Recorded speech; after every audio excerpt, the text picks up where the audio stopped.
ಶಿವಮೊಗ್ಗದ ಖಾಸಗಿ ಆಸ್ಪತ್ರೆಯ ಲ್ಯಾಬ್ ಟೆಕ್ನಿಷಿಯನ್ ಸಿಬ್ಬಂದಿಯೊಬ್ಬರ ಮೊಬೈಲ್ ಕಸಿದುಕೊಂಡ ಮಂಗವೊಂದು ಮರವೇರಿ ಕುಳಿತ ಘಟನೆ ನಡೆದಿದೆ. ಕುವೆಂಪು ರಸ್ತೆಯಲ್ಲಿರುವ ನಂಜಪ್ಪ ಆಸ್ಪತ್ರೆಯಲ್ಲಿ ಲ್ಯಾಬ್ ಟೆಕ್ನಿಷಿಯನ್ ಕೆಲಸ ಮಾಡುತ್ತಿರುವ ಯುವತಿ ತನ್ನ ಮೊಬೈಲ್ ಅನ್ನು ಕಿಟಕಿಯ ಬಳಿ ಇಟ್ಟು ಕೆಲಸ ಮಾಡ್ತಿದ್ರು. ಆ ವೇಳೆ ಸ್ಥಳಕ್ಕೆ ಬಂದ ಮಂಗವೊಂದು ಕಿಟಕಿಯ ಪಕ್ಕದಲ್ಲಿ ಇಟ್ಟಿದ್ದ ಮೊಬೈಲ್ ಅನ್ನು ತೆಗೆದುಕೊಂಡು ಆಸ್ಪತ್ರೆಯ ಪಕ್ಕದಲ್ಲಿದ್ದ ದೊಡ್ಡ ಮರದ ತುದಿಗೆ ಹೋಗಿ ಕುಳಿತಿತ್ತು.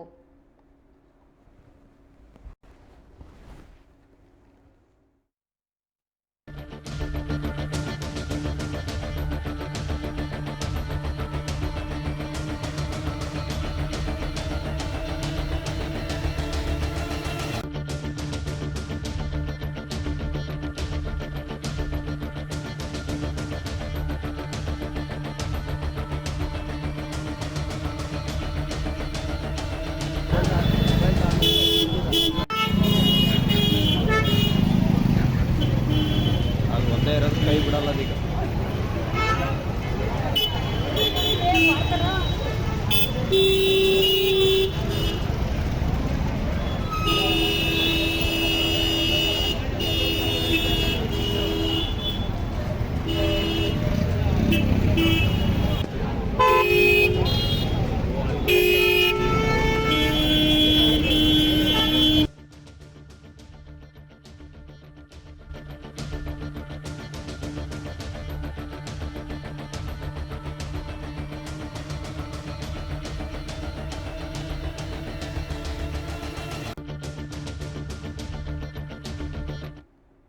ಅಲ್ಲಿದ್ದ ಜನರು ಮಂಗನಿಗೆ ಬಾಳೆಹಣ್ಣು ನೀಡಿ ಮೊಬೈಲ್ ಪಡೆಯುವ ಪ್ರಯತ್ನವನ್ನು ಮಾಡಿದರೂ ಸಹ ಮಂಗ ಮೊಬೈಲ್ ಅನ್ನು ಗಟ್ಟಿಯಾಗಿ ಹಿಡಿದು ಹೀಗೆ ಸುಮಾರು 1 ಗಂಟೆಗಳ ಕಾಲ ಮರದ ಕೆಳಗೆ ಮೊಬೈಲ್ಗೆ ಕರೆ ಮಾಡಿ ಗಲಾಟೆ ಮಾಡಿ ಬಾಳೆಹಣ್ಣು ನೀಡಿ ಮೊಬೈಲ್ ಅನ್ನು ಹಿಂಪಡೆಯುವ ಸಾಕಷ್ಟು ಪ್ರಯತ್ನಗಳು ನಡೆಯಿತು.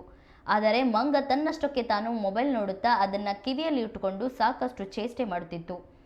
ಕೊನೆಗೆ ಮಂಗ ಬಾಳೆಹಣ್ಣನ್ನು ನೋಡಿ ಆಸ್ಪತ್ರೆಯ ಸ್ಲ್ಯಾಬ್ ಮೇಲೆ ಬಂದಿತು.